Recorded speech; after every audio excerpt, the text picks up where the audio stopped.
ए जा दिलवा के तोड़ देनी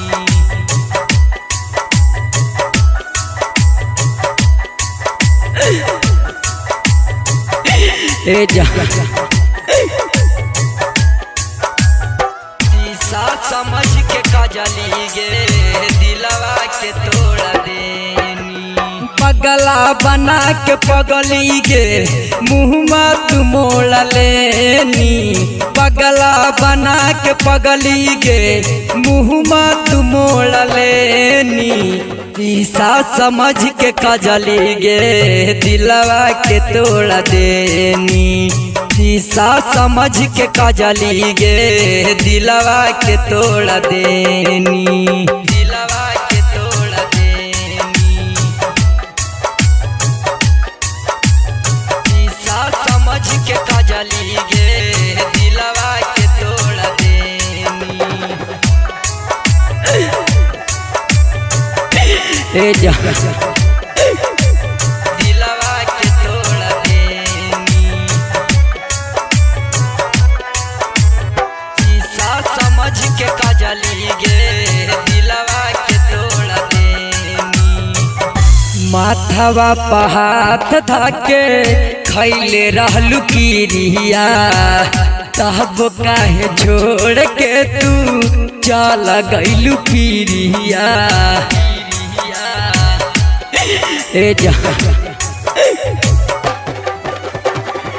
माथवा पहात धाके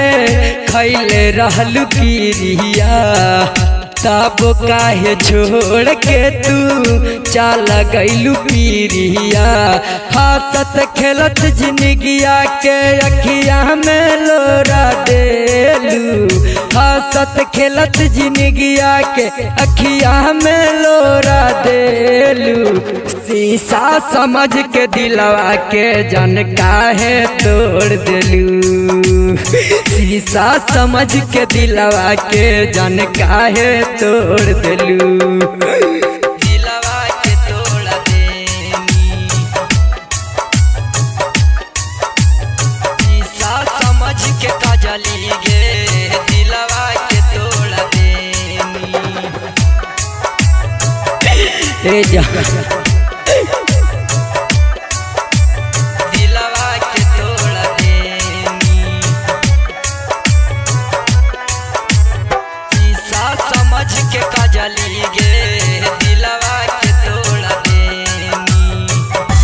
उत्तम प्रेमिया के दे देलू धोखा तोहरा पराई सनना रहले भरोसा रहले भरोसा ए जा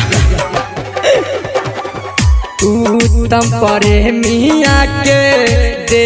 देलू धोखा तोहरा पराई सनना रहले भरोसा ना घर के ना घाट के रहनी ऐसन झकोरा देलू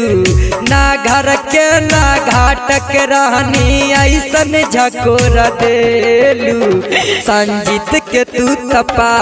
के हमारा छोड़ देलू शीशा ऐसन तू दिलवा के जन काहे तोड़ देलू।